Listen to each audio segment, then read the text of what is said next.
Eu vou procurar o... Tá. Boa noite, gente. Para quem está aqui agora, que eu vi que tem convidados novos, né? Meu nome é Luciana, sou discente aqui, sou discente do curso de Ciências Sociais aqui da Universidade do Norte, de Tocantinópolis. E hoje eu também queria só falar um pouquinho também, porque hoje está tendo um evento lá em Porto Franco, devido ao ocorrido do Luiz. E aí a gente foi convidada, a gente não pôde estar presente porque já tinha isso. Mas é só para mostrar o momento agora, não só para o Luiz, mas pela Kathleen também, que ocorreu essa semana, e por outras pessoas aí, pela mão do Estado, né? Então, está ocorrendo lá o evento lá em aqui em Porto Franco, a gente está acompanhando, que eu estou acompanhando pelo grupo. Está bem bonito lá, inclusive. Espero que a população ouça um pouco o movimento lá das pessoas. Espero que consiga também ter uma solução para esse caso também. Mais um, né? Vamos dizer. Eu não lembro se foi... Acho que não foi eu, porque eu nunca assisti esse filme. É a primeira vez que eu assisti A Cartomante. Eu não lembro quem foi que colocou esse filme, mas estava meu nome, então... mas eu coloquei... Eu acho que você falou no começo que não lembro. ia falar. Eu nunca assisti ele, é a primeira vez que eu assisti. Geralmente coloco filmes que eu assisto, né? Mas não tem problema também, eu não vejo problema nenhum. Esse filme é de 2004 e ele, como a gente sempre conversa aqui, é mais uma adaptação de um pequeno conto do Machado de Assis, que inclusive também recebe o nome do filme, né? Que é A Cartomante. E é um filme que ele, eu acho assim, né, tipo, porque, na verdade, aí traz a história, como todo mundo viu, da Rita, do noivo dela, o Vilela, e do Camilo, que é amigo do Vilela, né, e aí começa a ter um triângulo ali amoroso entre os três no filme, como a gente observou. Eu acho que o ponto-chave para mim desse filme, né, é a psicóloga, né, que no conto de Machado de Assis, a gente não tem a psicóloga, e sim a cartomante, que não tem o nome, né?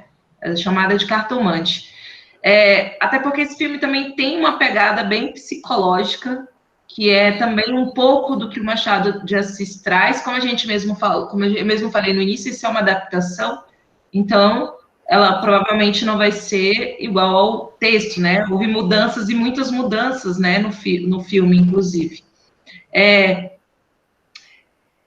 Eu fiquei procurando, né, também o que aconteceu também nesse ano. Eu gosto sempre de saber o ano que o filme foi lançado, né?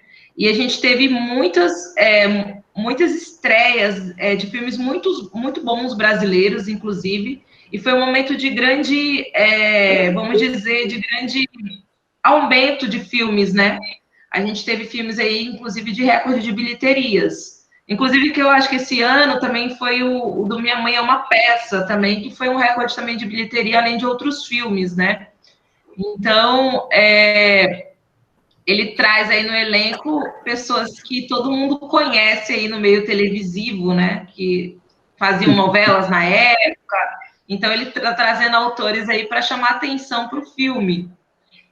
Outra coisa do filme é que ele ia fazer um filme de época, só que eu acho que não deu certo e não teve como fazer esse filme, né, de época. Então ele acabou fazendo esse filme mais atual, trazendo para a realidade nossa do dia a dia. O filme, assim como o conto, eu estou fazendo esse paralelo porque eu acho que é interessante trazer os dois ao mesmo tempo, mas assim como o conto, ele também acontece no Rio de Janeiro, como a gente percebeu aí, e existe essa situação da psicologia ali, né, pela doutora, no caso, Antônia ali, que é a psicóloga, né, existe essa coisa das características do ser humano, né, que o próprio Machado de Assis também traz no conto deles, né, que é justamente essa situação também do caso infiel, da situação de cada um ali no meio de uma cidade como o Rio de Janeiro. Então, eu não sei se eu também, é outra colocação, que eu não sei se eu achei o filme bom ou ruim. Eu fiquei nesse pensamento. Eu vou ser bem sincera, né?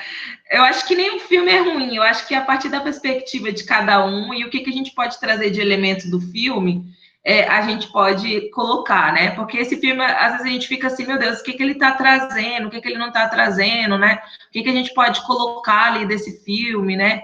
Então, só para ter uma ideia, por exemplo, a Rita, no conto do Machado de Assis, ela tem em média ali entre os 30 anos, e a gente já vê no filme uma idade mais nova, né? O Camilo, por exemplo, no Machado de Assis, ele é um funcionário público. No filme, ele é um garoto que não está muito preocupado com a vida, não. Tipo, é um cara que está ali na loucura do momento, tanto que o início do filme, né, a gente vê ali o que acontece com ele é drogado por uma mulher que ele conhece, e aí tem um jogo, né, que a gente só vai descobrir, o que é bem interessante no final, quando a gente descobre toda a teia psicológica que essa doutora faz em torno de todos esses personagens. E é por isso que quando eu vejo ele, eu falo assim, ela realmente é uma das principais, que seria a cartomante no filme, mas ela é uma das principais porque ela forma uma teia ali, tanto que no final do filme ela é a cartomante, com quem a Rita vai, né, conversar na cartomante. Então ela começa a descobrir ali os pontos fracos de todos os personagens, e tanto que é bem interessante que o início, ela vê a cidade de cima, e ela fala assim, eu gosto de pessoas, né, tipo assim, eu gosto de seres humanos, então ela observa ali como funciona ali a sociedade no meio dela. E é isso que ela faz com os pacientes dela, né, no início ela fala assim, olha, a minha empregada tentou se matar 3 vezes, eu impedi ela 2 vezes, na terceira vez, eu não impedi ela. E aí, depois, com o decorrer do filme, você vai entendendo, e no final do filme, toda a teia psicológica que há, né? Ela usando nada mais, nada menos, tudo que a gente vamos dizer, de mais ruim como ser humano, né? A traição, a malícia ali dos personagens, toda uma colocação ali, todos os sentimentos que a gente tem como ser humano e que envolve a gente ali naquele meio, ela traz e ela provoca ali as pessoas a criar um mundo imaginário e transtornar essas pessoas a cometerem coisas que essas pessoas acham que talvez seriam certo, né? Uma que eu só fui entender no final, que todo mundo só entendeu praticamente no final, a que droga o Camilo no início, ela se mata. E ela também é uma das pacientes da doutora, né? Então, o filme ali também traz alguns resquícios do Machado de Assis, porque o Machado, ele gosta muito de também falar sobre o ser humano, de observar como o ser humano, né, ele constrói ali aquele mundo, né, ao redor dele. Então, o Machado de Assis, ele também é muito pessimista também, eu acho que isso é uma das coisas que também, de certa forma, ali também aparece ali, porque a gente tem ali umas coisas de indecisões, a gente também tem a mentira ali que envolve a Rita, que envolve o Camilo. Então, várias questões, eu acho que também para a gente pensar de como funciona ali as nossas relações ali, como pessoas, né, entre os que a gente convive. No do Machado de Assis, por exemplo, no conto, ele é trágico, né, porque os personagens, eles morrem no final, né, ele adaptou para o cinema de uma outra forma. A gente acha que... Eu até pensei que a psicóloga tinha morrido no final, mas ela não morre, né? Na verdade, fica uma indecisão ali. Será quem morreu, quem não morreu no final do filme? E aí a gente vê que no final ali, né, todo mundo acaba ali construindo um outro caminho, né? E como todo filme clichê de romance, o que era esperado que o Camilo e a Rita no final ali acabam ficando juntos, né? Se encontram e acaba ficando junto. E aparece por coincidência no final o Vilela, que era o ex-noivo dela, né? Que também era um cara que parecia ser do bem, mas era um cara super hipócrita, era um cara que passava por cima de qualquer coisa para conseguir, né? Ele era um médico destacado, no final ele acaba fazendo isso para ser contra aquela doutora que acaba virando a chefe do hospital no final. Então, há uma teia ali de jogos psicológicos que envolve esses personagens, né? O que é bem interessante, assim, nesse meio do filme, assim. Deixa eu ver o que mais que eu posso falar aqui. Eu acho que outra situação ali também, né, que a gente coloca, né, porque eu estava vendo que esse filme também sofreu muitas críticas, né, não sei se as pessoas esperavam que fosse igual ao conto de Machado de Assis, né, eu não sei, né, mas pelo que eu li, assim, teve muitas críticas quanto ao roteiro, né, inclusive as pessoas até brincavam nas críticas que eu li, que falavam assim, né, o que se esperar de alguém que foi diretor do Xuxa Só para Doentes, né, tipo, porque ele foi o roteirista, inclusive, desse filme, né? Mas eu também não posso deixar de negar que, apesar dessas críticas, eu acho que é importante também a gente ressaltar que isso é um filme brasileiro e que isso é um filme feito baseado, por mais de todas as suas problemáticas, de um conto de um dos maiores autores da literatura brasileira. Então, por mais fracassado que para algumas pessoas sejam, né? Ali houve uma preocupação ali também de contar uma história, né? E é muito interessante também que esse filme também, apesar de todas as críticas que eu vi, que eu observo, o quanto também a gente não dá valor à cinematografia brasileira, né? Esse filme, por exemplo, apesar de ter todas essas críticas, eu acho que é um filme também que a gente pode pensar em muitas situações, como ser humano, como pessoas, porque a gente vê ali várias situações do cotidiano que a gente vive, o cotidiano normal, né? Tanto que o Machado de Assis tirou esse conto de jornais que ele via, e ele acabou contando de histórias mesmo que ele via acontecendo no jornal, e ele fez esse conto. Então, o que esse filme realmente nos traz, né? Ele traz a nossa realidade, de certa forma, a realidade de várias pessoas em lidar com os seus sentimentos, com as suas decepções. Existe ali também traições, né?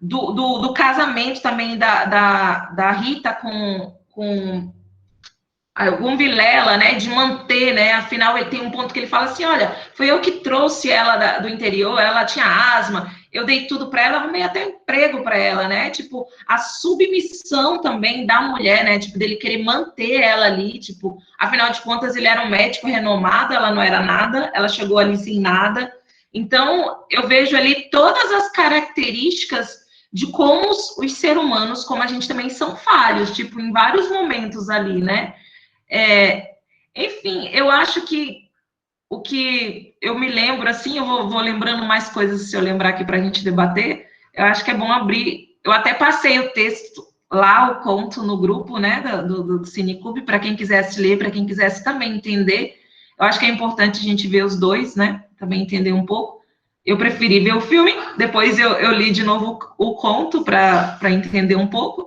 e aí eu quero ouvir vocês aí, abrir para a gente dar uma conversada sobre o filme e o que vocês acharam também. Antes do pessoal falar, sabe o que deve ter acontecido? Provavelmente esse filme pode ter sido indicado pela Gracieda, entendeu? E aí eu não sei por quê. Eu acho que na nossa reunião você acabou assumindo. E aí eu deixei seu nome, estava lá na lista, mas tudo bem. Não, teve uns que, como não tinha ninguém, lembra? A primeira nossa reunião online, eu falei assim, não, pode colocar meu nome. Eu até falei assim, então deixa eu... Mas não tem problema, não. Não, eu achei interessante, eu pensei assim, pô, eu acho que você já tinha assistido, eu estava querendo ouvir, mas foi legal, foi legal. Valeu a pena a experiência. Está aberto aí, pessoal. Eu só queria Fale. falar antes de eu ir para os meus compromissos. Queria falar Diga. brevemente, viu? Eu prometo que dessa vez eu não vou me delongar nas palavras, tá bom? Fique à vontade. Certo, pessoal. Ó, primeiramente, boa noite, viu, gente? Boa noite a todos. Meu nome é Biratã. Eu acredito que, pelo menos para mim, o filme foi muito interessante. Minha mãe tem um costume de dizer assim, que para ela, um filme tem que ser interessante do começo ao fim. E é exatamente por. E eu concordo com o que ela diz. Se o filme, em algum momento, ele deixar de ser interessante, de uma certa forma a gente acaba deixando de prestar atenção. Por isso que se chama a trama, não é? Porque o próprio nome já diz, é uma trama, nós gostamos de sermos enganados desde o começo até o fim. Quando nós vimos aquela cena em que a Rita, que é uma das protagonistas do filme, teve aquele sonho, ela teve um sonho em que o Camilo dava um tiro no Vilela, o Vilela dava um tiro no Camilo, e uma outra pessoa enigmática dava um tiro nos dois. É como se fosse uma pergunta. Como será o fim desse filme? Achei muito engraçado porque existem várias linguagens durante o filme. Uma delas é a Sinfonia de Butch, se eu não me engano, que tem aquela música. Essa sinfonia ela se passa várias vezes, de diversas formas. E isso fica meio que subliminar em nossas cabeças. E também tem aquela cena em que a Rita ela sobe as escadas, nós vemos aquele chão preto e branco, né? Aquele chão xadrez que nós sempre costumamos ver, que também aparece também no filme Matrix. Dentro da religião maçônica, eu não sou maçom, mas eu entendo pouca coisa assim da religião maçônica. De acordo com a religião maçônica, o preto e o branco, eles simbolizam o dualismo, ou seja, as forças opostas, o bem e o mal. Então, acho que eu já falei demais, eu queria agradecer desde já. Muito obrigado e boa noite, viu?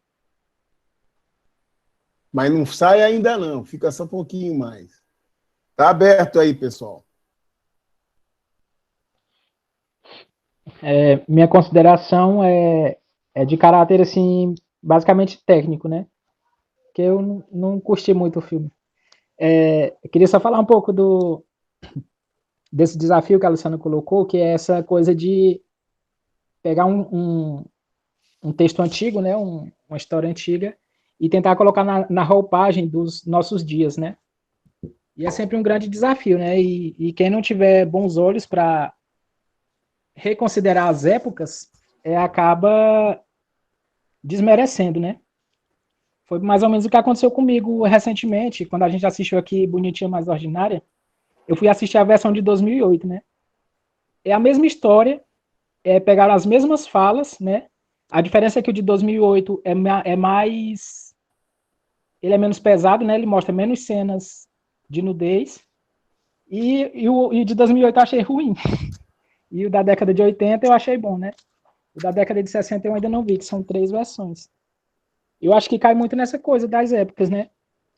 E no caso desse filme, como a Luciana bem colocou, o diretor ainda carrega um estereótipo, né? Porque isso acontece muito com o cinema. Tipo, você ser reconhecido por um trabalho e você não conseguir fazer mais nada depois dali, porque você sempre vai ser lembrado por aquele trabalho, né? Tipo, ela citou aí Xuxa e os Duendes, né?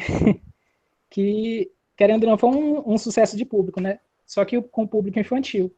E quando ele vai se arriscar em outra coisa, o público já não consegue desprender ele daquela imagem, né? Eu até lembro de um ator que interpretou Jesus Cristo. Agora eu não vou lembrar qual a versão, porque tem vários filmes de Jesus Cristo, mas com o mesmo nome. Muitos não mudam o nome. Mas eu sei que esse ator, ele interpretou Jesus Cristo, né? E ele ficou muito marcado pelaquela interpretação. E aquilo acabou com a carreira dele, porque ele não era mais chamado para filmes, porque os diretores falavam, olha, você é muito talentoso, mas toda vez que a gente coloca em alguma coisa, você é lembrado pela imagem de Jesus Cristo, né? Então não daria para ele tá fazendo outras coisas, né? Até atrapalharia na divulgação do filme e tal, porque ele ficou estereotipado. Então, como eu disse, minha consideração é muito mais técnica, né? Quando se fazem essas versões, né? Quando a história original vai ganhando novas roupagens, ela vai acompanhando a época, e embora ela traga a mesma mensagem, né? Aos ouvidos dos puristas, né? Que eu estava lendo muita coisa sobre cinema recentemente, eles chamam de puristas, nessas pessoas que atacam a obra sempre se baseando na original, acaba desprestigiando esses desafios, né? Porque se você quer passar uma mensagem para a sua época e você quer pegar a massas, né? Se você quer pegar o maior número de pessoas possíveis, você tem que ressignificar, né? Não a mensagem, mas você tem que passar aquela mensagem nos padrões, né, daquele tempo, né? Nos padrões contemporâneos. E acaba sendo sempre muito arriscado. No caso do diretor que fez o filme aí, eu acredito que ele foi bastante criticado, né? Como bem a Luciana colocou, né? Mas a minha crítica ao filme em si é mais a forma como das atuações mesmo, né? Encheram de atores de novela das 6, novela das 8, e as atuações também estão muito parecidas com novela, né? E quando eu vejo os atores fazerem aquelas coisas parecidas, né? Atuar de forma parecida com o que fazem nas novelas, para filme eu já estranho um pouco, né? A Débora Seco, assim, a Débora Seco eu não considero boa atriz, o Luigi Baricelli eu não considero boa atriz, né? A Mel Lisboa eu já gosto, né? Mas a crítica é mais essa, né? Ele tentou colocar para os tempos de hoje, mas para mim o que pegou foi aquelas atuações ali, mas nada que tire o brilhantismo do Machado de Assis, né? Que não à toa é um dos nossos maiores.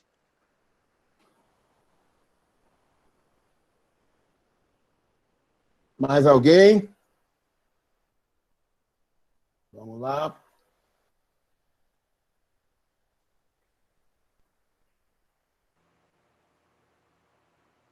Só boa noite. Eu não assisti o filme por completo, mas eu acho que eu ainda assisti mais que a metade, porque eu precisava participar de uma outra reunião, num outro evento da Universidade da UFMA, e acabou que eu acabei me complicando. Mas, assim, eu acho que tem uma questão quando a gente assiste adaptações. Como o próprio nome já diz, né? É uma adaptação. Ele não é uma cópia fiel, principalmente quando o filme ele é baseado numa obra literária. Seja num conto, seja num romance, seja em qualquer gênero de gênero textual, qualquer gênero de textual.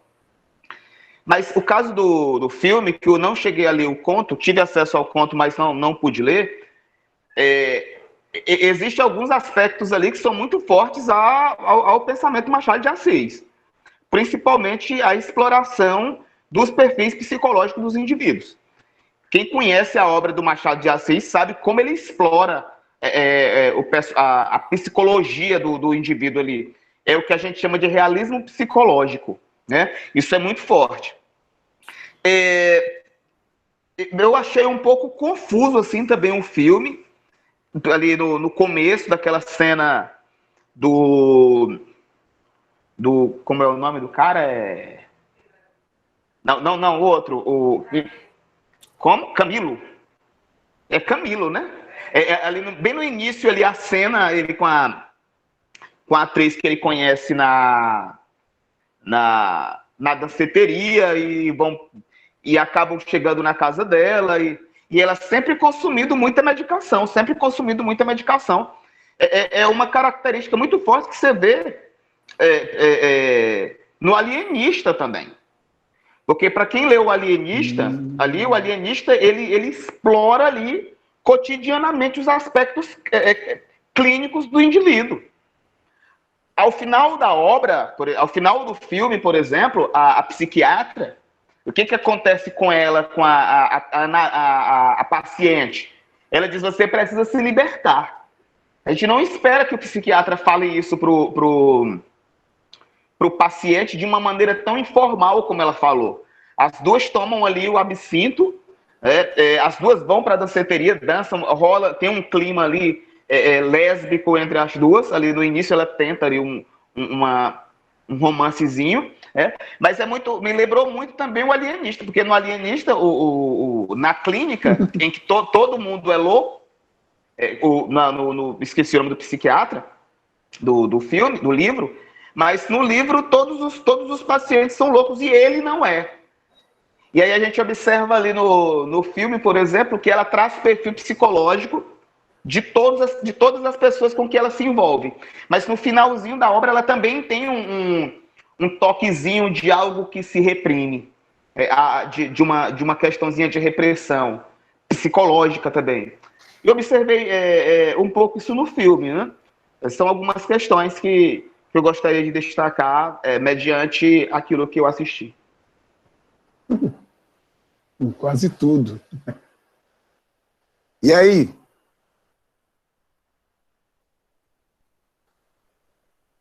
Eu vou fazer. Eu queria falar só mais um pouquinho, por gentileza. Diga.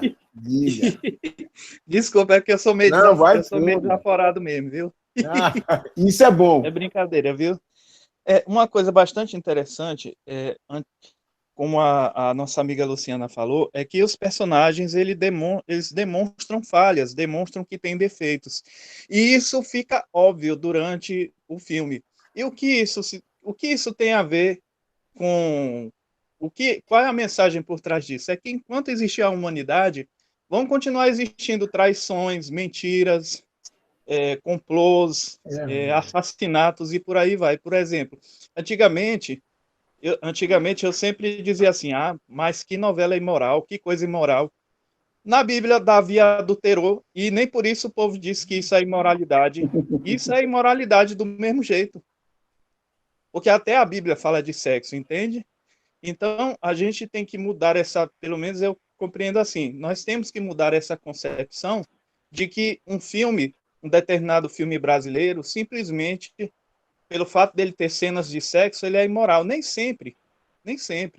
Porque o sexo faz parte da raça humana. Enquanto houver raça humana, vai continuar havendo amor, vai continuar havendo triângulos amorosos, e por aí vai. Então, era só essa consideração que eu queria deixar.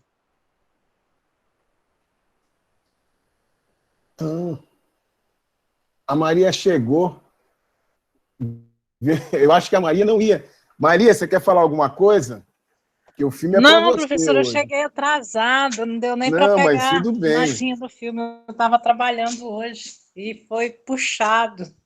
Você ia gostar do filme. Vai fechar a escola segunda e terça e a gente foi correr com os relatórios. Mas você tem que assistir, porque bem por seu lado, né? Essa questão psicológica. Esse filme, na verdade, ele não é uma adaptação do conto do Machado, ele é baseado no conto do Machado. Ele é só uma base, o conto, né? E eu também não havia assistido, agora eu estou fazendo até questão de, quando eu não assisti o filme, eu quero assistir no cineclube para ir tentando já ir construindo algum entendimento. Primeiro, esse filme, ele tenta trabalhar com a psicologia, mas ele falha por isso, né? Porque como ele pegou um autor realista e que trabalha com a psicologia profundamente, eu li o conto, né, que foi muito interessante, que é um conto curto e muito forte, e aquilo que me chamou a atenção, né? Ele faz uma troca da cartomante pela psicóloga, mas, ao mesmo tempo, ele não muda, né? Ele não troca a cartomante pela psicóloga. Ele transforma a psicóloga em cartomante. E fica um negócio... O Machado de Assis, ele usa a cartomante como um ponto de apoio, e que é bastante consistente no conto dele, né? Aqui fica fraco a questão, né? quando você vê o conto, é muito interessante, porque o conto ele abre com possibilidades de você trabalhar e você poder adaptar, porque o conto é curto, e como o conto é curto, ele é muito certeiro na sua fala, na sua descrição. E aí, é óbvio, se alguém fosse se adaptar, teria que criar uma história. Eu achei que ele estava tentando fazer isso. Começou a perder força quando eu vi um Vilela muito bruto, muito ignorante, muito... Não é só machista, mas um cara assim, ignorante, que você olha e fala, pô, a Rita tem razão de botar um chifre nesse cara, né? E o começo, né, foi muito estranho, aquela cena do cara ser obrigado a tomar a droga e ser internado e não assumir.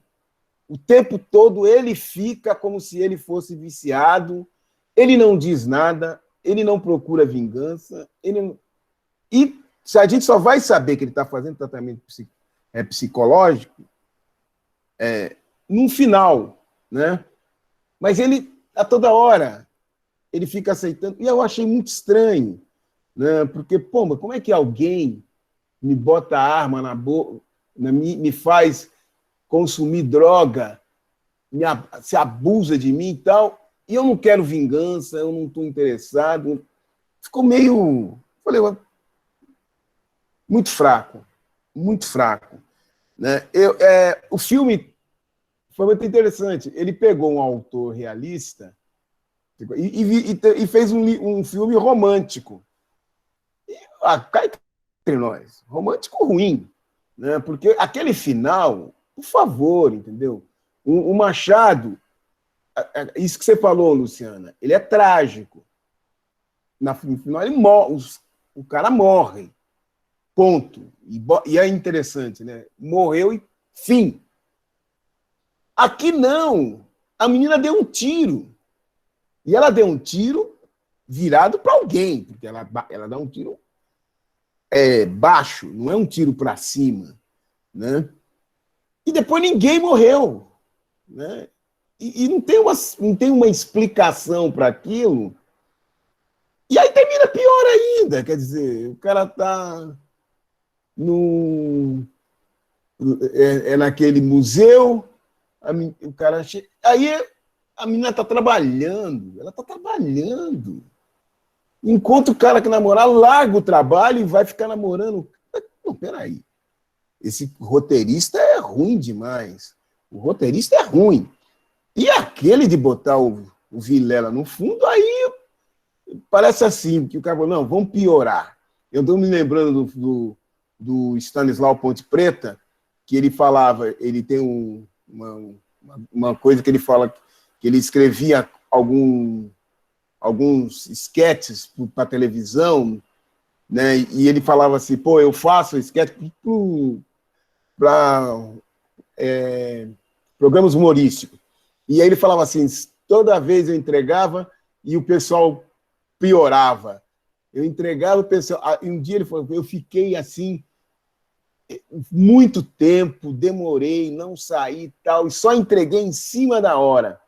E aí os caras falaram, por quê? Ele falou assim, não, estou entregando agora para ver se vocês não pioram o meu trabalho, pelo menos esse eu quero que seja bom. E aqui eu vou fazer o contrário disso, não, Ponte Preta. Aqui o roteirista vai falar assim, não, vamos piorar. Tá ruim, mas vamos piorar mais ainda. Né? Vamos piorar. Porque não tem como eu explicar aquele final de estar a menina com o Camilo e o outro tomando café de uma forma ridícula. Ridícula. E aí, falando, não, mesmo assim ainda tá ruim. Dá para piorar. Bota a psicóloga falando. Aí você fala assim, tá, mas e o tiro? Cadê o tiro? Não tem por que explicar. Aí, me desculpe, eu não li as críticas, Luciana. Porque ele estudou com a Xuxa. Ele disse que ele fez com a Xuxa. E ele é ruim como diretor. Não é um, são 2 diretores, né? Ele é ruim.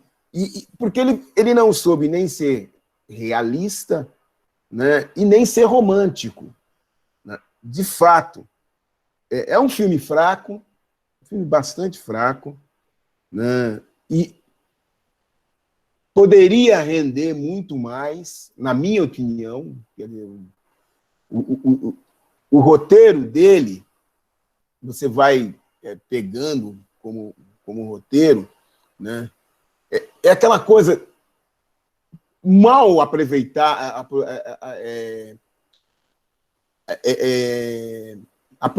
dos atores. Aquele ator negro, ele é muito bom.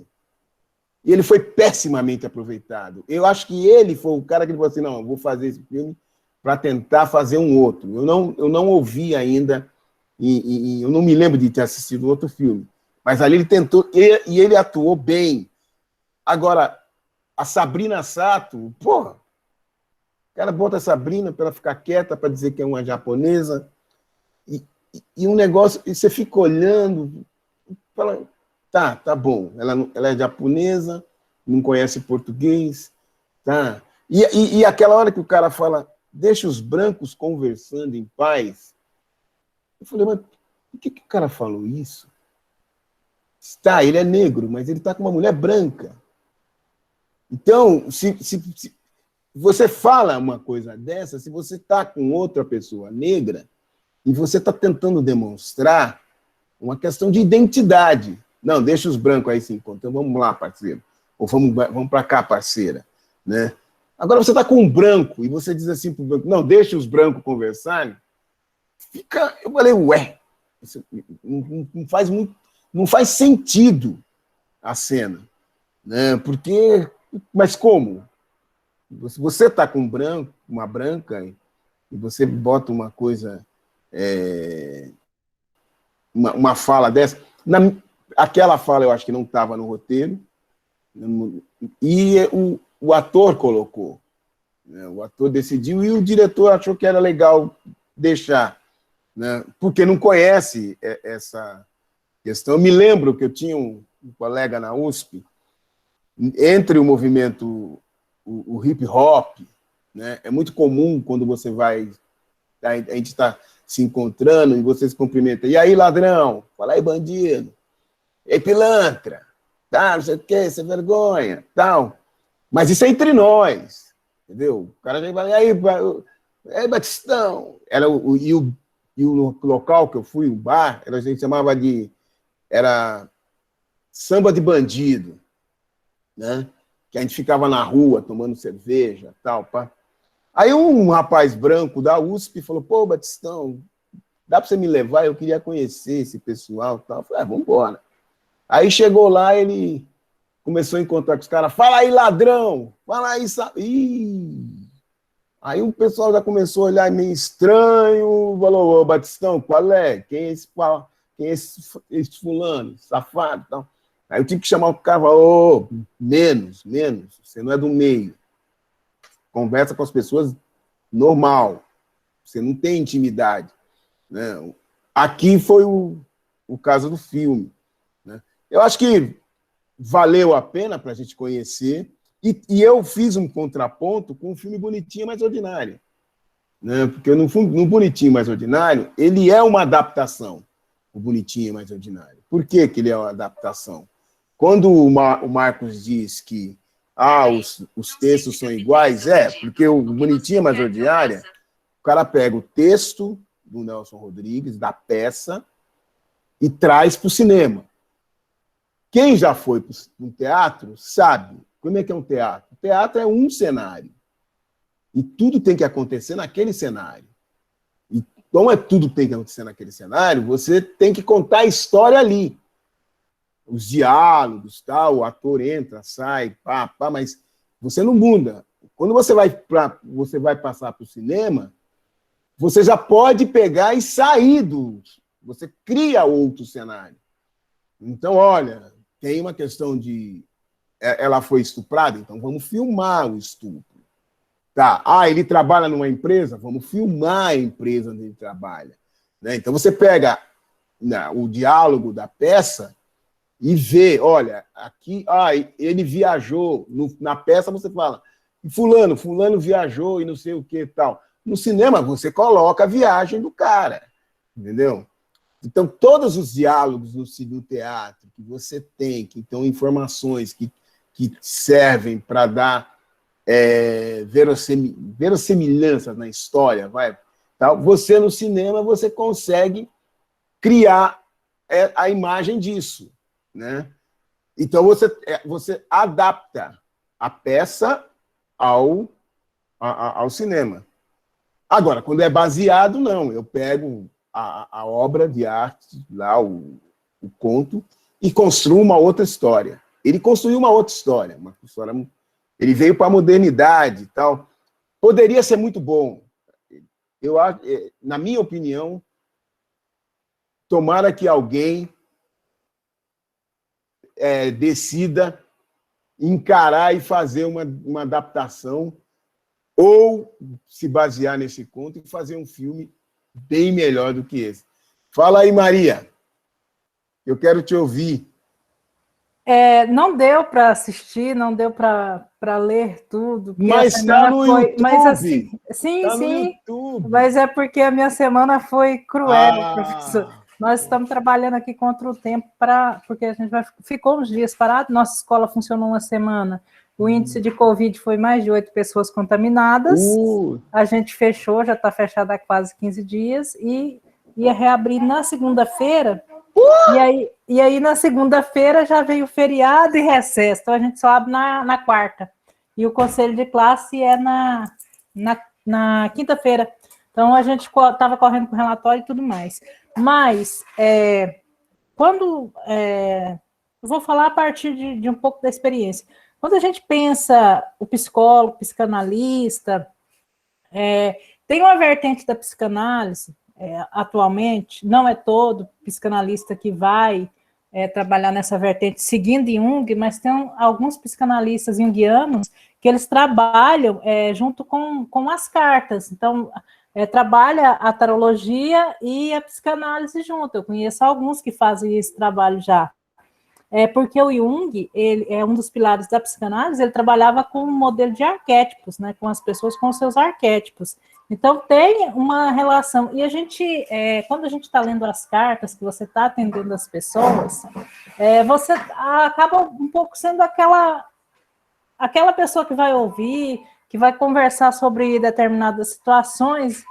E eu recebo algumas pessoas em casa, e às vezes, antes mesmo da pessoa falar algumas coisas, você já vai desenhando as situações, né? Então, a gente acaba sendo igual a história de que o pai de santo também é um psicólogo de pobre, né? Porque a gente acaba ouvindo algumas coisas. Então, eu não assisti, não sei falar a partir do filme, mas realmente, quando eu fui dar uma olhada assim, nas cenas, eu peguei um pouco dele, não consegui assistir tudo, mas peguei algumas cenas. Aí tem as cenas que a gente vai vendo. E ontem eu assisti com o Gabriel também, aquele Carnaval que está no Netflix, sabe? Achei interessante também. Eu queria ter assistido o outro, mas acabei dormindo antes. Para a gente pensar um pouco de como algumas coisas não dá para fazer uma comparação científica, uma formação e tudo mais, mas como que alguns aspectos da tradição e dessas coisas, eles têm uma relevância nessa parte psicológica das pessoas. Às vezes a pessoa fala, você precisa trabalhar o seu lado espiritual e tudo mais, tem muito isso. Mas às vezes a pessoa precisa falar, né? O que o padre faz quando ele vai receber a confissão de alguém? Ele vai ouvir.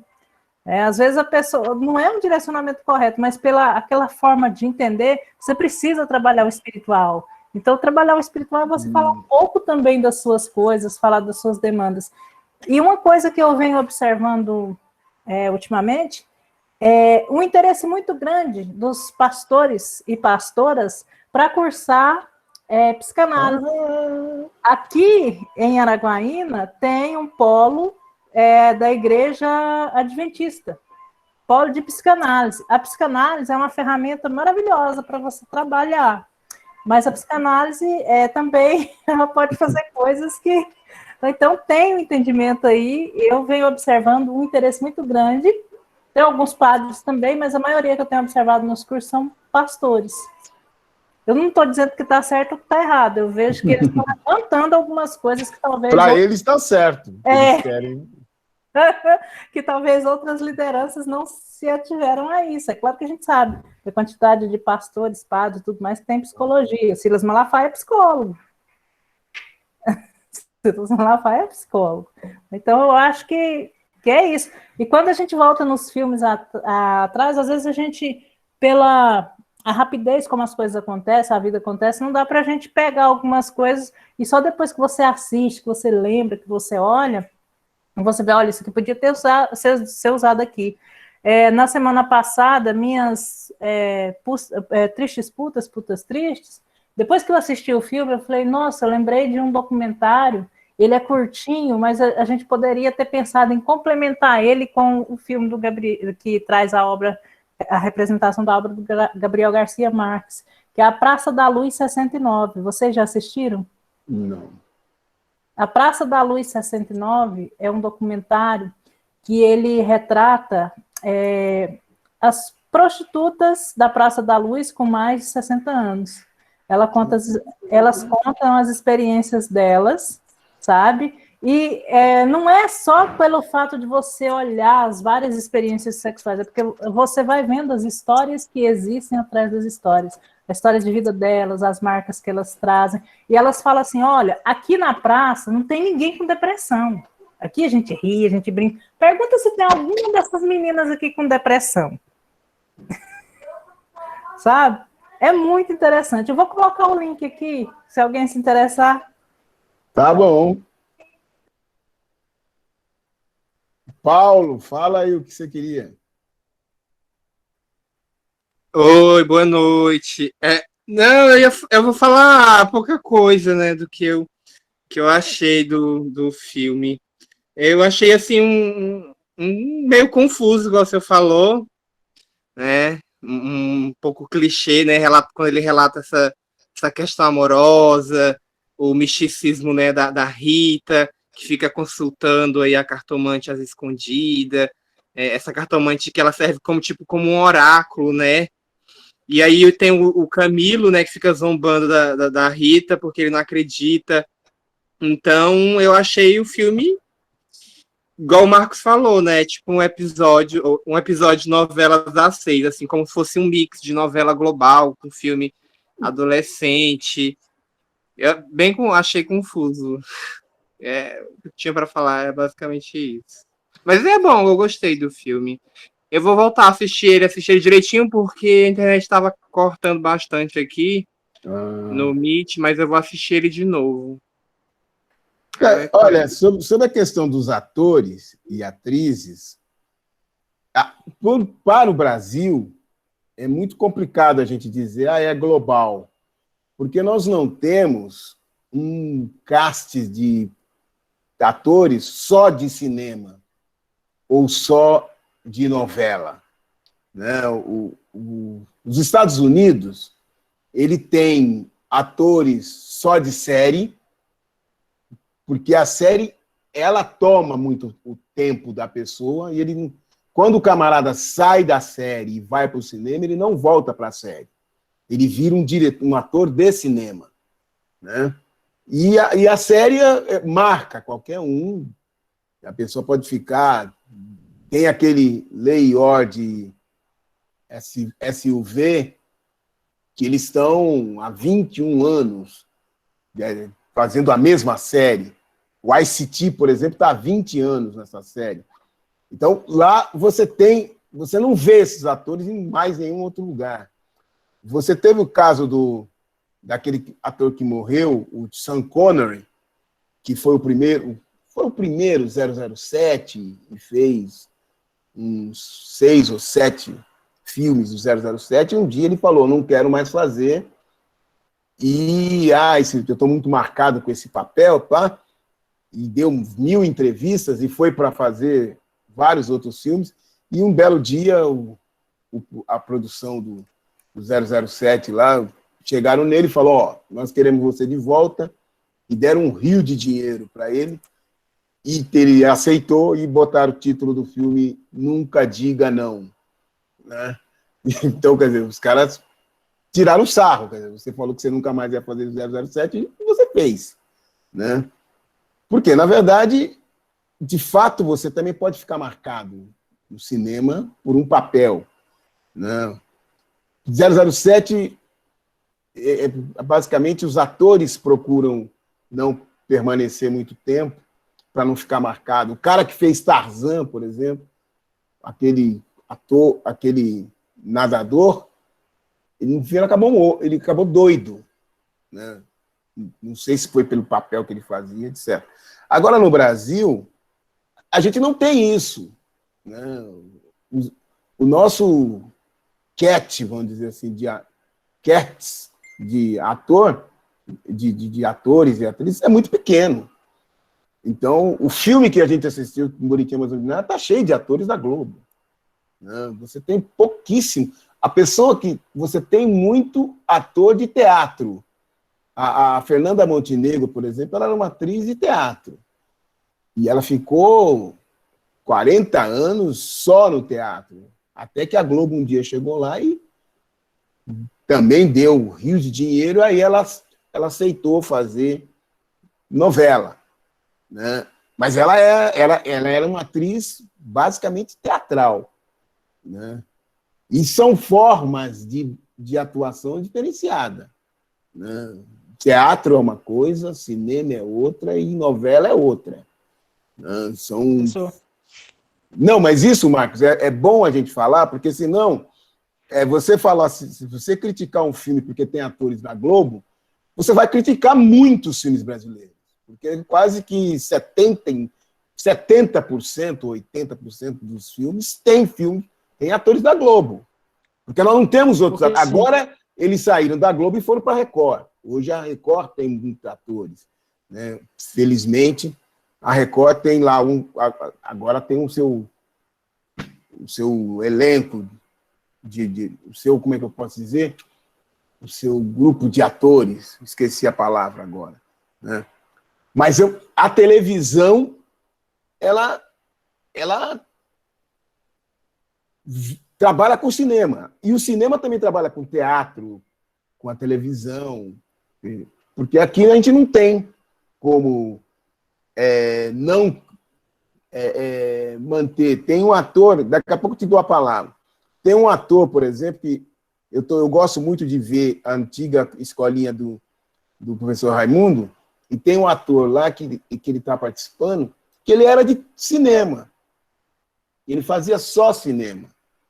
E aí eu esqueci o nome dele.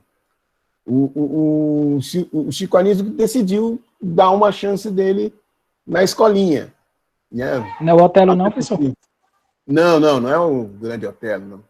E ele é um camarada... E é porque ele também já estava meio velho. A escolinha, o próprio Chico Anísio assumia isso. Né? A escolinha, ele gostava de atores velhos, atores que já não tinham mais muita chance de trabalho, e tal, então ele levava para lá. Né? Esse rapaz, ele atuou na escolinha. Eu não me lembro de ter visto esse ator em novela nenhuma. Tem alguns atores que eles são mais de cinema. Eles fazem bicos na televisão. Mas é muito difícil, porque o cinema no Brasil não dá para sustentar. Apesar do cinema, o Brasil produz 100 filmes por ano, mais ou menos. Que não é muito. Né? Eu acho que um ator ele deve fazer 2 ou 3 filmes, o que não é muito. Né? Porque nós não pagamos. Lá nos Estados Unidos, o cara ganha 10 milhões de dólares por filme. Gente, o Denzel Washington, 10 milhões. Você pode fazer um filme por ano. Acabou, eu faço um filme, vou descansar. Porra, eu tenho 10 milhões de dólares no meu bolso. No Brasil, um filme, uma produção de filme, não chega a 1 milhão de reais. Eu acho que 10 milhões de reais tá bom. 10 milhões de reais. E para dólar, deve dar 2 milhões de dólares por aí. Né? Então, olha, a diferença é muito grande. Né? Eu já cheguei, por exemplo, você ganha dinheiro. Eu trabalhei num filme que infelizmente nunca foi lançado. Eu até conversei com o diretor há um tempinho, encontrei com ele. Falei, pô, aí aquele filme não vai ser lançado? Não vai mais. Ele foi para como é que fala? Para a prateleira e infelizmente nunca mais vai ser. Acho que nunca mais vai ser lançado. Servat está vivo, participou do governo do Lula e nem assim ele conseguiu lançar. Mas eu eu participei do filme, na parte técnica do filme e tal, e ganhei um dinheiro que, nossa mãe, eu trabalhei 5 dias no filme, ganhei 5 vezes mais do que eu ganhava na prefeitura de São Paulo. Eu faltei no serviço e tal. Eu falei, porra, esse dinheiro que os caras me deram são 5 meses de trabalho. Mas foi só esse filme, nunca mais eu fui chamado para nenhum. Mas foi muito para mim, que ganhava mal pra caramba. Quem estava no cinema, aquilo lá era merreca. Né? Então é isso. Não dá para criticar um filme por causa dos atores. E dizer que os atores são de novela, porque 90% dos atores brasileiros são de novela. E a novela, infelizmente, são todas elas presas na Rede Globo. Diga, Marcos. É porque a crítica não era necessariamente aos atores, né? Porque tem atores da Globo que fazem novela que se mostraram flexíveis entre o cinema e a teledramaturgia. A minha crítica que eu fiz foi a atuação, a performance deles lá no filme é de novela. E tem uma diferença, né? Para quem é acostumado a assistir novela, tem essa diferença de cara com o filme. Até os cortes são tudo diferente. Eu digo assim, a performance deles. Do Luiz Baricelli, em toda novela, ele é aquele personagem ali, praticamente. A Débora Seco não tem outros trejeitos, parece que é só aquilo a vida toda. Né? Eu digo assim, as atuações. Agora, a gente tem sim atores brasileiros que se mostraram bem flexíveis. Só que aí Hollywood vem e leva. Vão para lá, eles vêm aqui só passear, só ver a família e volta. Não, mas sabe o que Alice acontece? Braga. Você não pode Braga dizer... se mostrou bem flexível. Você não pode dizer que a Débora Seco... Não, você não pode dizer que a Débora Seco é sempre assim, se ela fez Bruna surfistinha. Você tá entendendo? Não, professor, eu tô pegando assim o básico. Mas, eu já vi a Débora Seco nas 1000 novelas, é daquele jeito. Não, mas aí essa questão é uma opinião sua, porque aí todo mundo tem que responder, tem que respeitar. Eu só posso dizer o seguinte, eu já vi muitas pessoas que têm a mesma posição que você tem.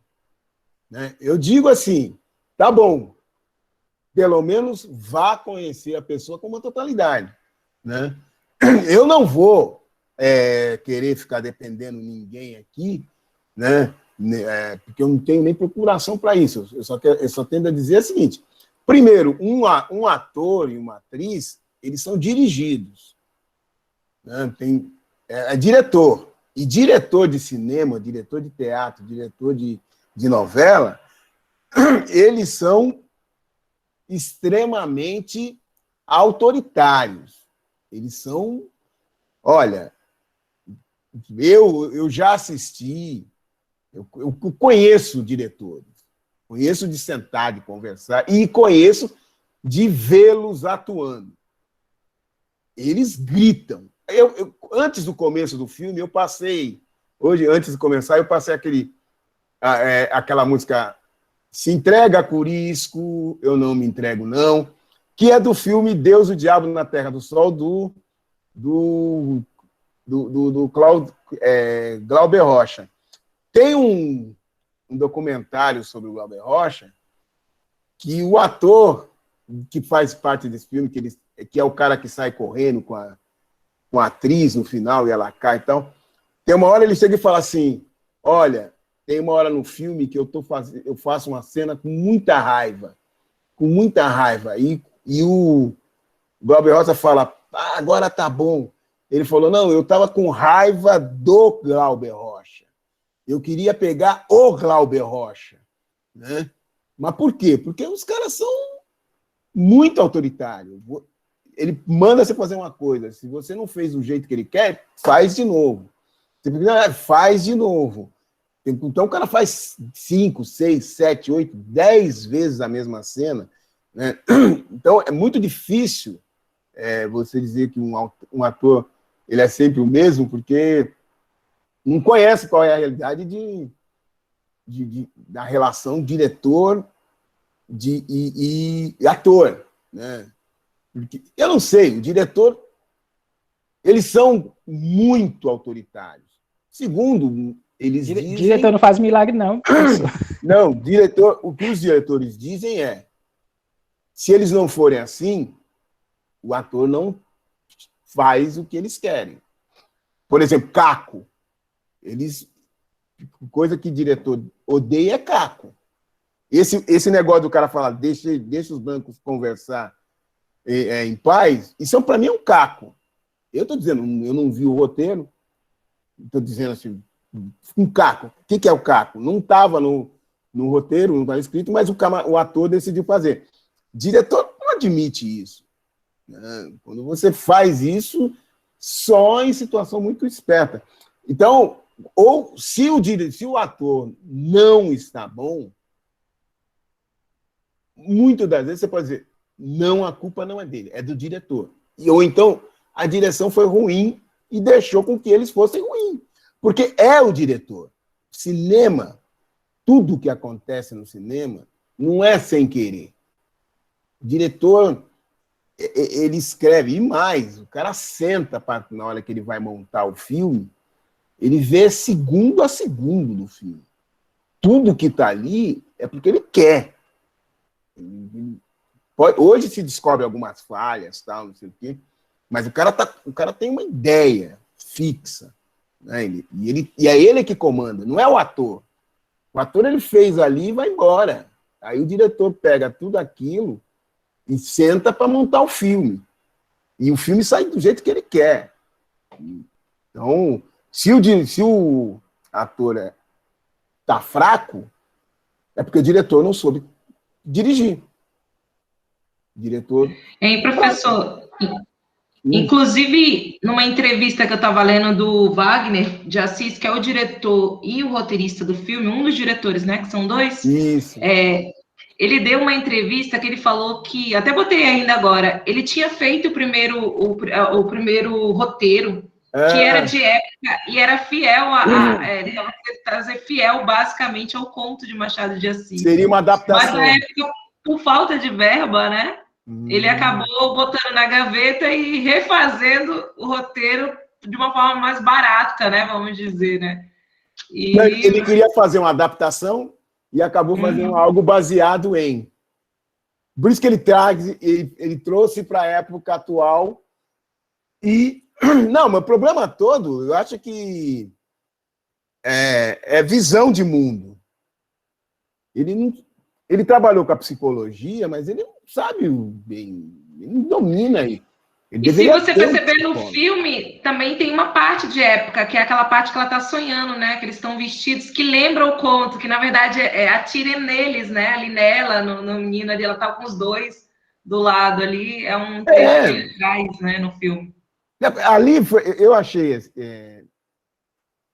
até, por exemplo, as cenas de sexo, eu olhei e falei assim, tá estranho. Porque o cinema brasileiro não é um cinema de mostrar calcinha e sutiã. Ele mostra os seios. Né? E há muito tempo... Tem um filme que, quem sabe a gente passa o ano que vem... Ai, como é que é o nome do filme? Os Cafajestes. Né? É um filme de 1960, né? Que foi o primeiro filme a ter um sexo, uma nudez frontal dessa atriz que trabalha naquele Toma Lá da Cá. Ai, como é que é o nome dela? Que faz um papel do sapatão no Toma Lá da Cá. Né? Oh, eu adoro e esqueci o nome dela agora. Né? E ela fez o filme que o carro fica ao redor e ela está nua, né? E ela fez pela primeira vez, alguém fez um nu frontal, que eu estou dizendo, é uma mulher sem roupa total, e você mostra os pelos pubianos, porque o máximo que você mostra é pelo. Né? E esse filme, o cara não mostra nada. A transa que os caras transam com roupa. Eu falei, tá estranho isso. Mas aí eu entendi. Quando você falou que ele fez a Xuxa, falei, ele não saiu dessa visão de mundo que você tem na Xuxa. Porque a Xuxa, que era para criança, tal, então ela fazia aquela coisa bem infantil, né? A Xuxa começa no cinema com aquele filme... é do Walter Cury, que ela tentou, durante muito tempo, proibir, e depois foi liberado, e que ela aparece nua. Né? Nua nada, ela aparece com seio. Ela aparece com seio de fora, ela é um anjo que aparece no sonho de um menino, né? De um adolescente. Só isso. Eu esqueci um filme do Walter Hugo Cury, né? Eu até baixei um dia esse filme. Eu acho que é Amor Estranho. Amor Estranho. Esse foi o primeiro filme da Xuxa Meneghel, que, por sinal, ela está de cabelo preto nesse filme. Né? Inclusive, no filme que ele fez 2 filmes da Xuxa, na verdade, é porque só lembrei do Doentes, mas tem um outro, ele fez 2. Então, mas eu acho que ele... Mas você não faz à toa isso, né? Aquele diretor que fez vários filmes dos Trapalhões, ele não conseguiu sair daquilo. Qualquer filme que ele... Tanco, eu não lembro o nome dos diretores. Mas isso não é ruim. Não, porque você fazer filme de comédia, eu tenho o Diogo, por exemplo, o Diogo que já veio aqui no lançamento nos 300 anos do Cineclube. Uma vez eu estava conversando com ele e o Diogo me falou uma coisa que até hoje eu lembro bem, eu levo em consideração. Ele fala assim, existe poucos filmes para crianças. A gente tem muito pouco filme para criança. É para criança mesmo. A Xuxa fazia, os Trapalhões faziam, o Sérgio Malandro também fez filmes que é um público específico. A gente teve aqui o Cineclubinho, né? As meninas tinham dificuldade para ver filme, passar filme para as crianças. E quem faz isso é o mais ou menos especialista. Eu vou dar um exemplo aqui tem um diretor americano. Eu tô péssimo, pessoal. Ele faz comédia.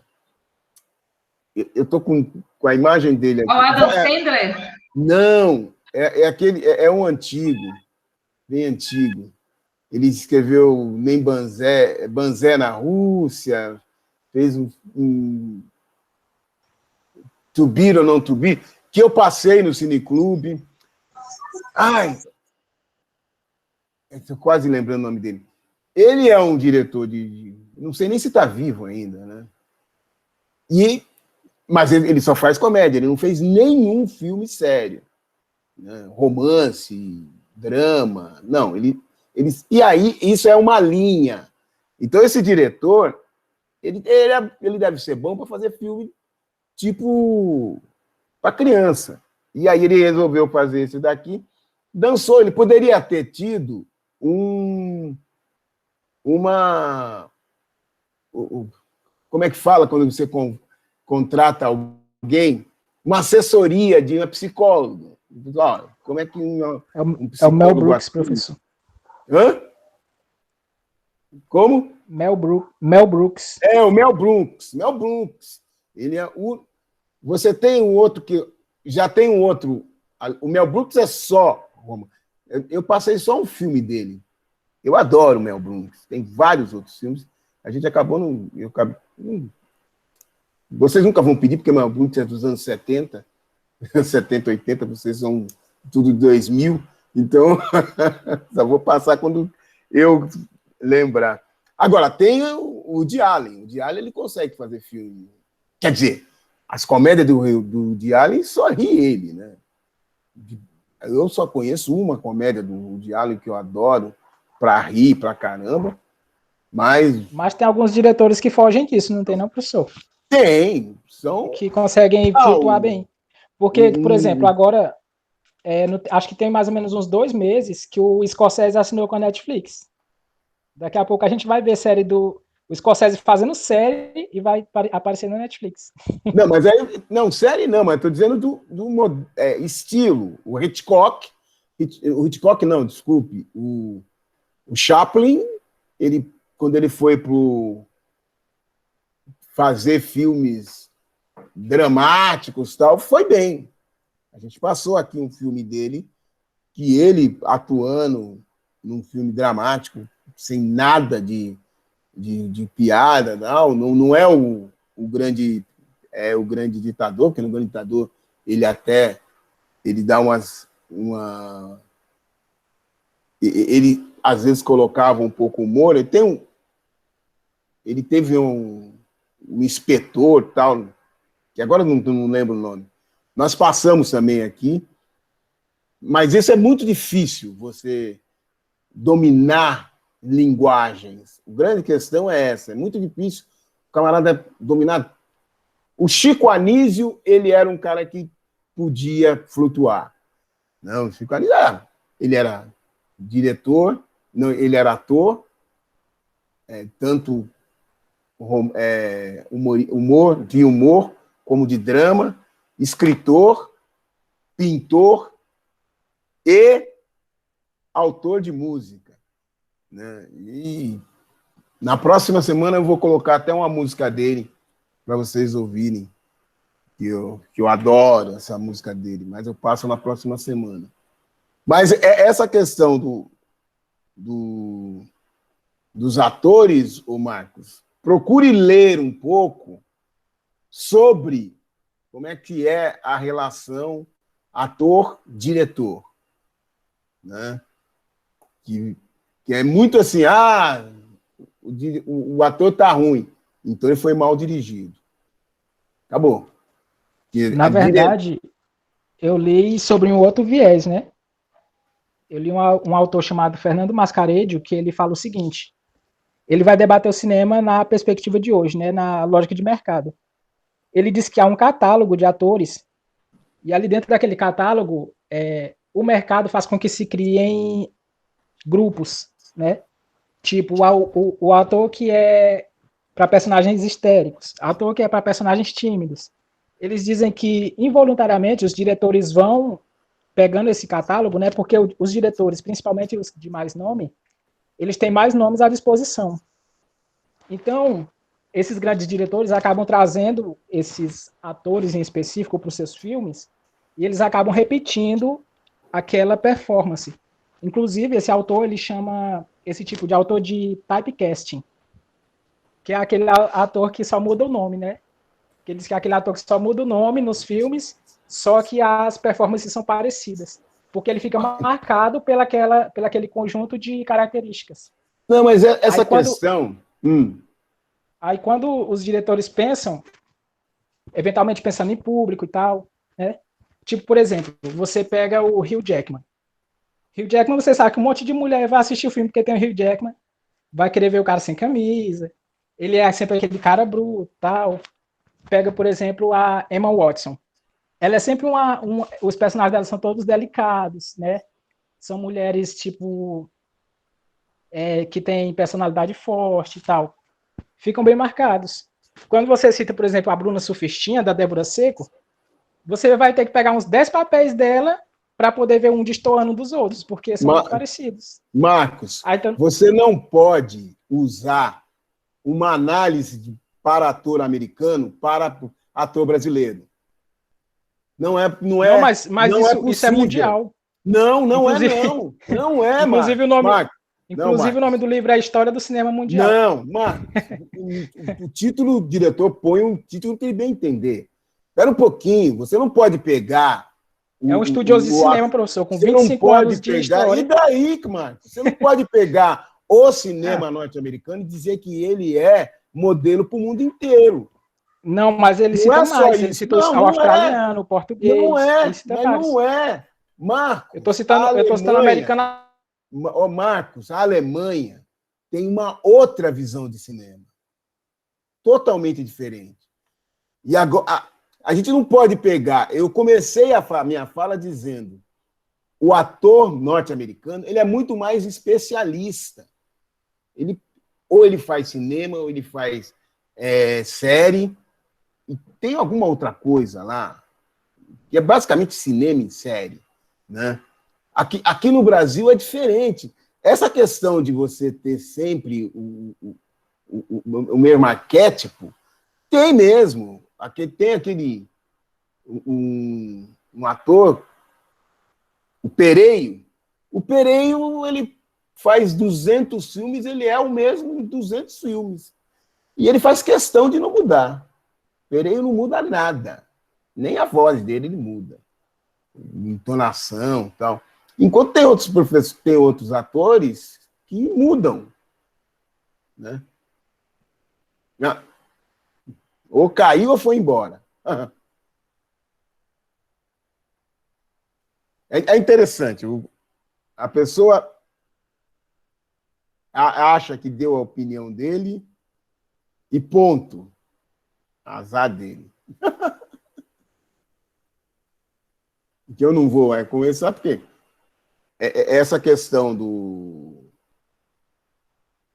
conhecimento, né, eu tenho uma seguinte postura no Cineclube, de diversificar os filmes. E vocês estão ajudando, porque desde o começo eu sempre fiz eu sempre tive uma postura o seguinte, de passar muitos filmes brasileiros.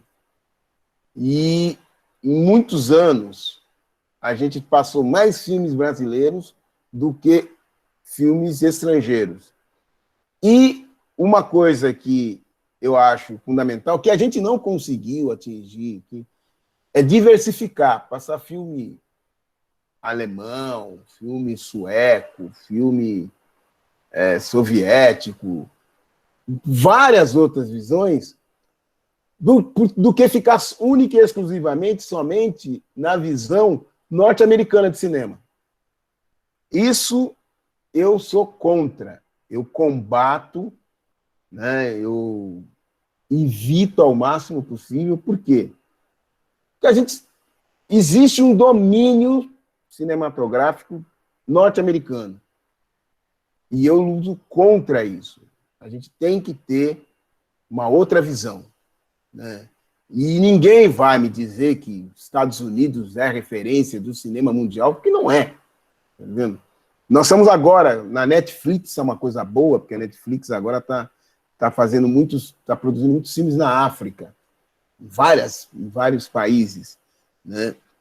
E teve teve uma mostra de cinema africano pelo Sesc, o ano passado.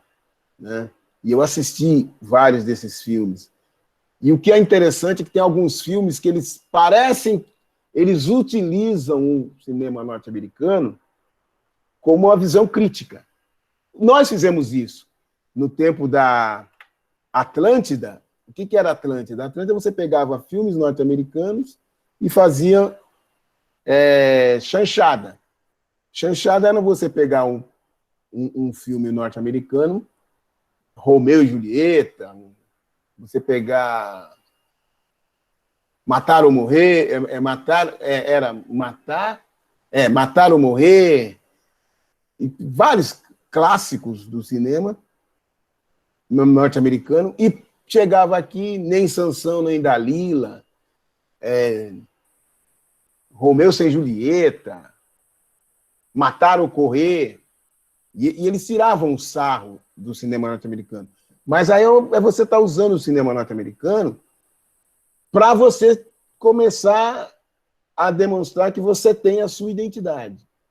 Né? E eu acho que hoje o cinema brasileiro está começando a ficar muito hollywoodiano. Muito hollywoodiano. Né? Mas existe o cinema brasileiro ainda. E eu torço por esse cinema brasileiro.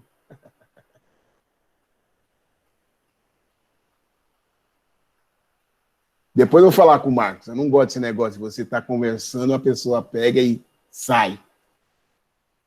Isso aí está errado. Não se age assim. Tem que se aprender a dialogar. Mais alguém? Eu acho até importante, assim, quando acontece essas diferenciações, né? É igual eu comecei falando do filme, né? Não sei se eu gostei ou se eu não gostei. Tipo, a gente passou muitos anos sem ver filme brasileiro, porque tudo quando falava de filme brasileiro era essa coisa da identificação com a sexualidade, né? Que era o porro do chanchado, né? Que as pessoas falavam, né? E demorou muitos anos também para mim ver filme brasileiro, assim, E até hoje a gente tem esse pensamento de que é chato, de que isso, de que aquilo, né? Tipo o Marcos falando da Débora Seco. Cara, eu acho que o marco da Débora Seco foi, como você mesmo disse, a Sufistinha, assim, acho que foi um filme espetacular dela, né? E que marcou ela por um bom tempo, né? E a gente tem que pensar que esse filme também foi rodado em 2004. A maioria desses atores aí estavam iniciando a sua carreira, né? Ou na Globo, ou seja, onde for, né? Então eram pessoas ainda muito novas ali no meio, porque a Débora Seco, apesar de ter começado muito cedo, ela começou com comercial na TV, né? Não era algo que você precisava atuar esplendidamente. Então, eu acho assim, esse filme, por exemplo, eu acho que já é o fato de alguém, né, ter a coragem de fazer um filme do Machado de Assis, que já é também uma coisa esquecida por nós, que é a literatura brasileira, isso já é um passo, né? E como você mesmo falou, assim, se alguém fizesse, de novo, refizesse, a gente está tendo muito remake, né? Eu acho que ia ser bem interessante refazer esse filme de novo, né? Com uma outra ótica, com uma outra adaptação, né? Mas, enfim, eu acho que eu acho que já foi grandioso da parte do próprio roteirista pegar um conto de Machado de Assis, que é muito curto, e fazer esse filme, né? Que também já é uma coisa também muito esquecida, e que, se a gente perceber, a maioria desses filmes que são baseados em literatura são filmes antigos, a gente não tem filmes muito atuais falando sobre a literatura brasileira. Enfim, eu acho que debates de cinemas brasileiros e americanos, a gente tem que tirar um pouco o americano da nossa cabeça e olhar também com um pouco mais de atenção. Que, como você mesmo falou, acho que a Netflix, a Amazon também tem alguns filmes, mas a Netflix principalmente, e como você mesmo disse, a Netflix acho que está não só em filmes brasileiros, mas eu vi muito filme da América Latina, de várias, tipo, mexicano, filmes muito bons, séries muito boas. Eu acho que a Netflix aí talvez seja um dos grandes nomes no momento aí de plataformas de filmes, de séries, inclusive africanas também, né? Eu estava assistindo algumas coisas bem legais aí, umas séries aí, inclusive de comida, da origem da comida africana. Eu estou assistindo. Eu estou vendo essa. Eu estou assistindo. Vale a pena, viu, gente? É muito bom. Eu estou seguindo essa daí da comida. Não, você levantou uma coisa que é importante, Luciano, que a gente está passando aqui, que é a questão do tempo. Esse filme é de 2004. É 16 anos atrás. Você levantou uma coisa bastante interessante.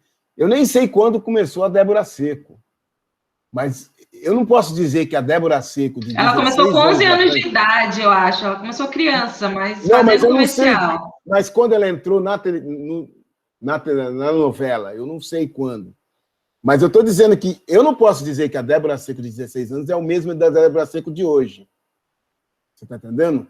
São 16 anos que ela tem de acúmulo, e ela tem vários outros filmes. Não tem só esse, né?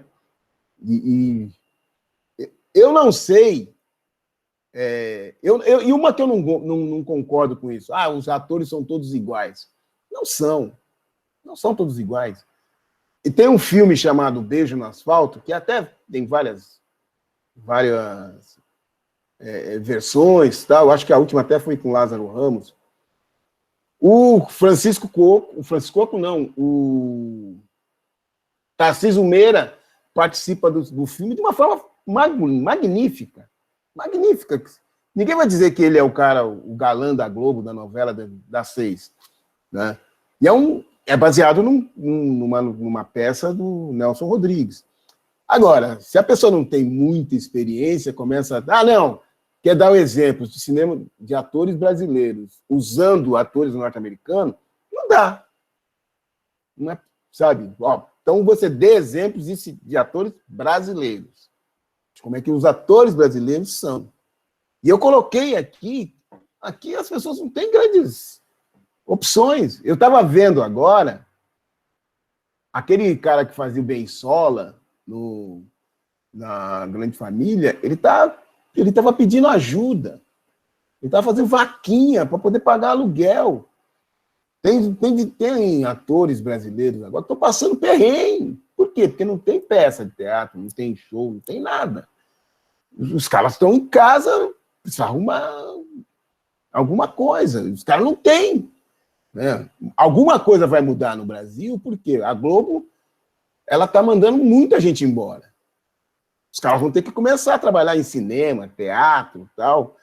O Wagner Moura, por exemplo, parece que ele voltou agora. Ele se recusou a continuar fazendo novela. Ele se recusou. Né? Mas é a opção. Tem essas questões.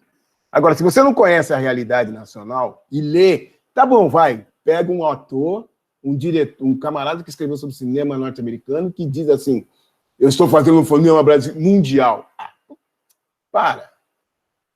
Por favor. Menos. Esse cara não conhece nada do Brasil e fala, não, isso que eu estou falando nos Estados Unidos vale para o mundo todo. Não aguento essas coisas. Não vale para o mundo todo, vale para os Estados Unidos. E ponto. E que é outra coisa. O cinema norte-americano é extremamente comercial. É um cinema para vender. Acabou. Sabe? Hoje em dia, acho que já faz uns 20, 30 anos, que você tem um cinema norte-americano, como é que vai chamar? Paralelo, marginal. E mesmo assim, é um ou dois que brilha. Os Estados Unidos é Adorno e Horkheimer puro, produção industrial agora, né? É Hollywood, ponto final. Tá?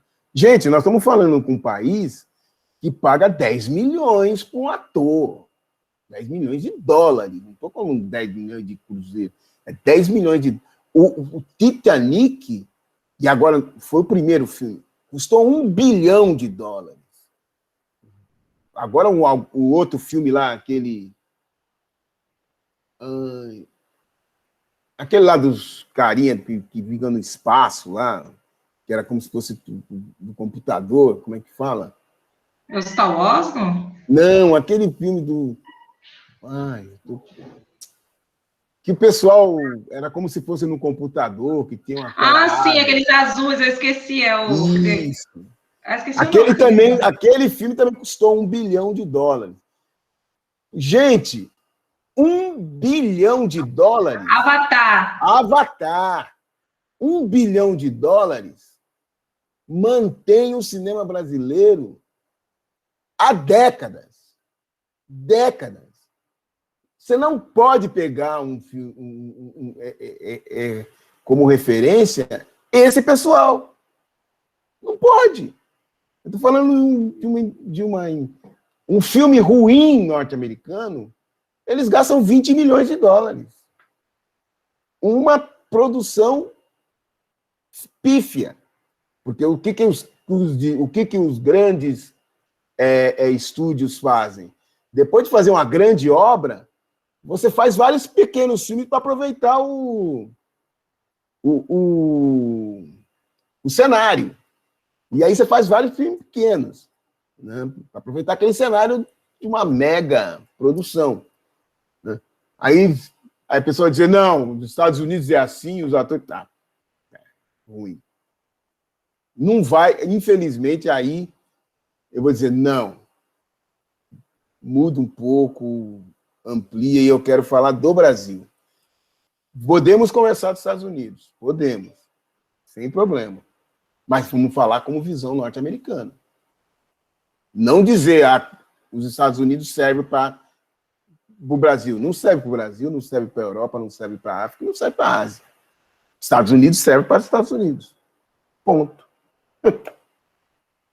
Assim como o brasileiro serve para o Brasil. Não serve para a América Latina. Serve para o Brasil. Senão a gente fica com essa coisa de querer confundir as coisas.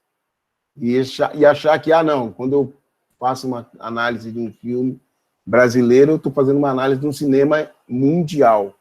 Não estou fazendo. Estou fazendo cinema brasileiro. Assim como eu estou fazendo cinema norte-americano. Cinema alemão. Semana que vem o filme é Moonlight, que é um filme norte-americano. Que vai ter uma visão norte-americana. Não é uma visão mundial. Qual é o filme, professor? Moonlight. Ah, tá. Que não tem ninguém para debater. Eu já assisti aquele filme quando eu estava fazendo mestrado. Quer debater?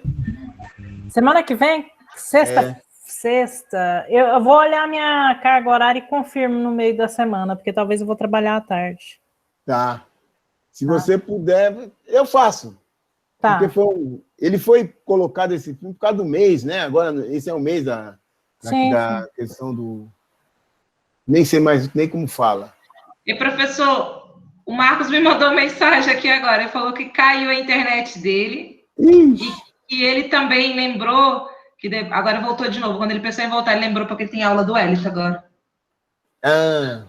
É por isso que ele também saiu correndo. Vai começar agora. E, professor... Diga. O Celso entrou em contato com o senhor?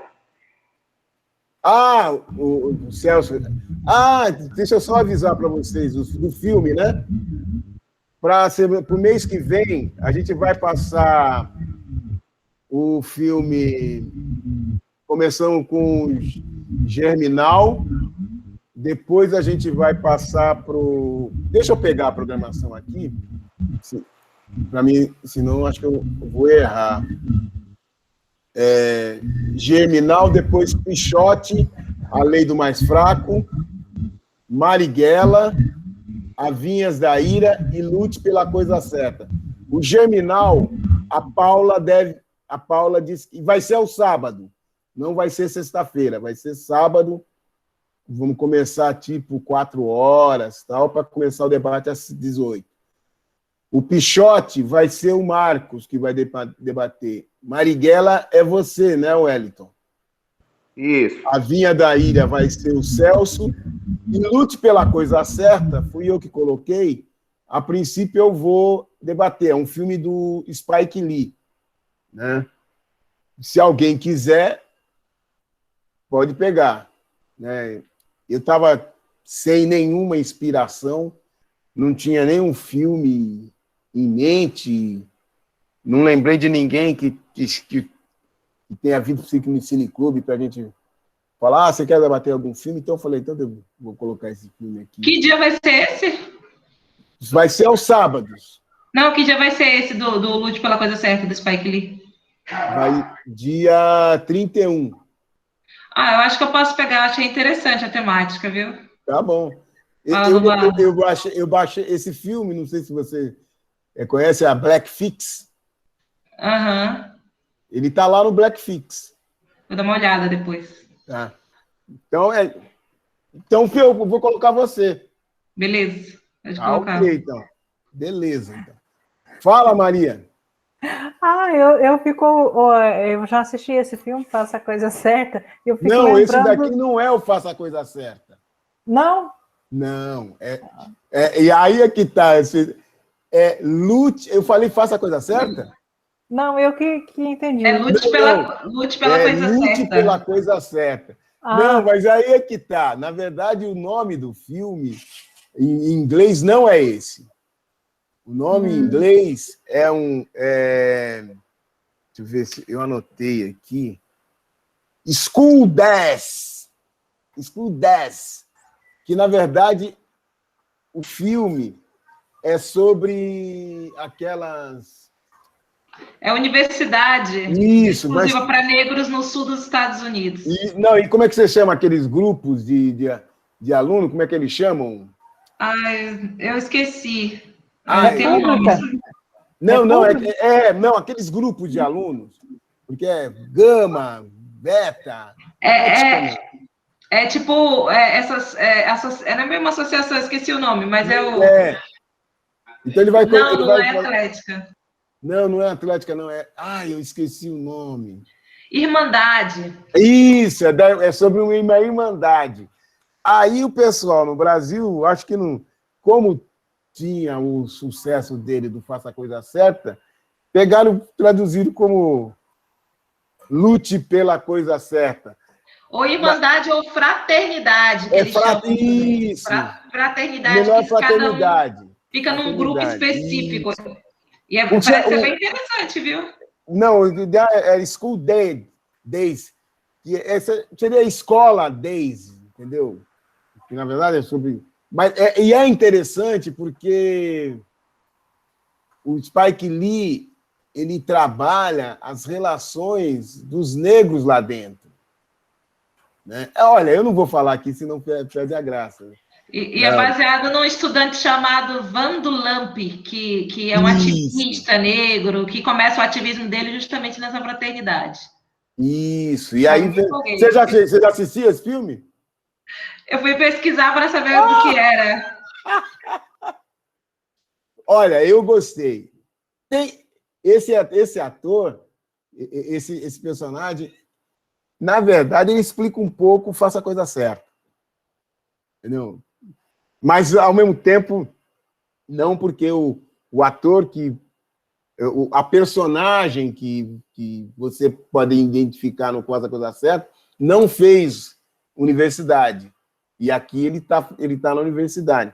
Mas é legal. É uma visão do Spike Lee sobre o que ele vê. Então, 2 horas de filme. Então vai começar às 16 horas.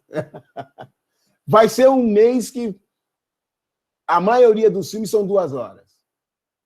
Então vai começar sempre às 16. E esse Vinha da Ira, espero que tenha. Eu nem vi ainda. Espero que ele esteja no YouTube. Porque não, senão... ele não está. Não está? Ele lá. Mas ele não está no YouTube. Eu baixei o Vinhas da Ira há uns 4 ou 5 anos num site. Esse site foi até derrubado já. Eu vou tentar. Se eu conseguir, eu vou colocar no meu canal no YouTube. Pronto. E aí fica lá no YouTube. É possível fazer isso, ainda bem, né? Eu tenho alguns filmes que eu passei aqui que estão no meu canal no YouTube. Mas o filme, o Vinhas da Ira, é um filme muito bom. É com o Henry Fonda. Filmão mesmo, assim. É um dos filmes mais antigos que a gente vai passar aqui, é de 1940. 1940. É que nós já passamos filmes aqui de 1920. Aquele Encoraçado Potequim, até que é mudo. É óbvio que quase não veio ninguém, mas nós passamos. Então, não é o mais antigo, mas esse Vinha da Ira é bem antigo, gente. 1940, na brincadeira, 80 anos atrás, né? Puta merda. Ele aparece na Amazon, mas vai ser ruim, né? Porque pela Amazon não dá para passar. Não dá. A Amazon não aceita aqui. Aí... Não, mas se eu não conseguir baixar, eu falo com o Jailson. O Jailson vai lá para as profundezas e ele descobre esses filmes. Isso eu tenho certeza. Eu até vou começar a procurar. Eu aprendi a colocar no Drive. Qualquer coisinha eu faço o upload dele do Drive e compartilho. A princípio, põe lá. Qualquer coisa eu te mando. Sim. Aí eu peço, eu vou tentar baixar. Se eu não conseguir, eu entro em contato contigo. Você ainda tem o filme? Tenho. Tá. Tem o filme, tem os livros. Eu não sei. Não, eu acho que eu não baixei esse filme. Eu acho que eu não baixei. Não tenho. Eu tenho aqui um coisa, mas... Mas então é isso, pessoal. Semana que vem era para ter mais alunos. Eu estou achando estranho. Acho que está todo mundo tendo aula hoje, né? É porque hoje é a aula do Wellington, para a maioria. Pô. E ele não dá aula assíncrona? Assíncrona? Eu acho que sim. Porque acho que deve ser dia de aula síncrona e assíncrona. Eu dou uma síncrona, outra síncrona. Uma síncrona, outra síncrona. Acho estranho que o pessoal não possa vir. Eu acho que o pessoal vai ter que vir tudo nesse sábado. No sábado a gente vai ter mais público. E hoje veio um rapaz de fora, mas ele não pôde participar do debate. Ó. Quando você falou, Luciana, ele estava assistindo, mas ele saiu antes. Ele teve compromisso. É amigo do Marcos. Isso. Tomara que ele volte sábado que vem. Então é isso, pessoal. Valeu. Até sábado, quem que é? Não tem quem vai debater, né? Então, a princípio, sou eu. Na verdade, era para o Jailson, né? A Jailma e o Jardson. É Moonlight, né? Mas nenhum dos dois assumiu, tudo bem. A gente assume. E toca aqui. Então, até sexta que vem. Até sexta, professor. Tchau, tchau. Bom final de semana para todo mundo. Opa, boa noite. Para a gravação aqui. Boa noite.